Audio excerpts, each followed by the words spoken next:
So hello all media producers out there. This is just a quick tutorial on how to use Virtual DJ. So this is what it looks like. This is version 7. There is a new version, version 8 out, so it might look slightly different. This is just the one that I'm really used to, so I'm going to be going with that one. I believe there's probably new features, but the look is probably pretty much the same. So this wonderful software is used to mix music. Now, there's tons of other softwares out there that are available, and there's tons of other tutorials, especially on Virtual DJ, available to you guys. So please feel free to browse as much as you want. This is really just the basic introduction in the context of the project Mikasa Sukasa. So just really quickly on the layout, we have 2 decks or 2 tracks that we can play. So track A, which is on our left, and track B or deck B, which is on our right. Very important, you can upload any music here. Please be careful about copyright laws, which we will be discussing later on. So in the context of this demonstration, I'm just going to choose 2 soundtracks that I have downloaded from the internet from Bensound, which is royalty-free music. I will be using Funny Song, so I just drag and drop onto the turntable or the round button, and an enigmatic. Do it on the other side. So right now I clearly have 2 tracks. So track A, Funny Song, track B, enigmatic. So I can play one, just so you guys realize they're different. And then play the other.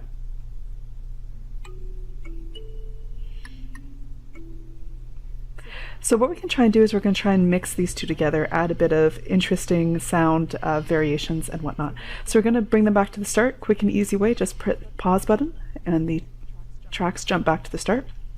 Going to make sure we're in Mixer edition up here. So if you're in video, it won't work the same way. So try and make sure you're in Mixer.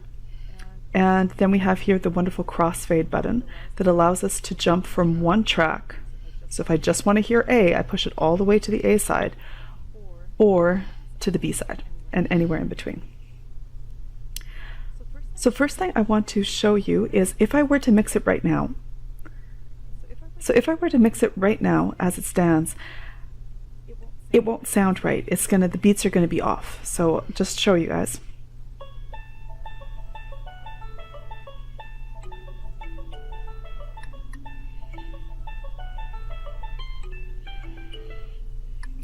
And that doesn't exactly sound the best, especially when you're trying to make it seamless or flawless. So what we're going to first do is we're going to try and make sure they have the same or similar beats per minute.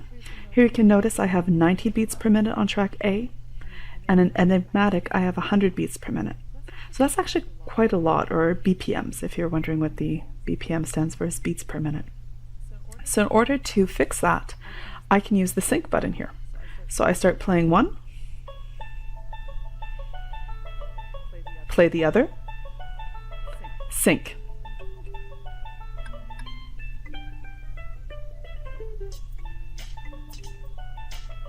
And then you'll notice they both have the same beats per minute, and while it was playing, the red dot and blue dot were aligned. We're going to take a look at that again just really quickly.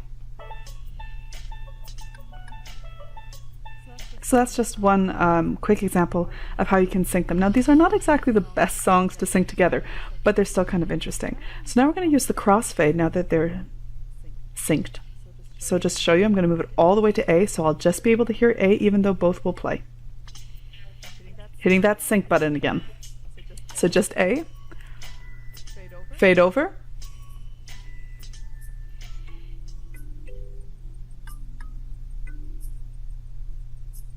and back.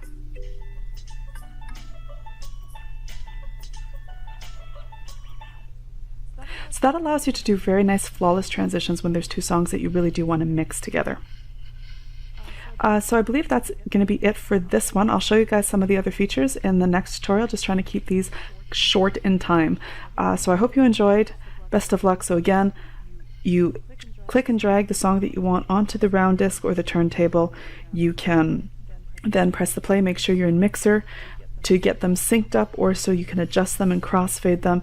You press the play button, the sync, the 2 things here will align, or the 2 beats will align, and then you'll be able to mix music. Thank you.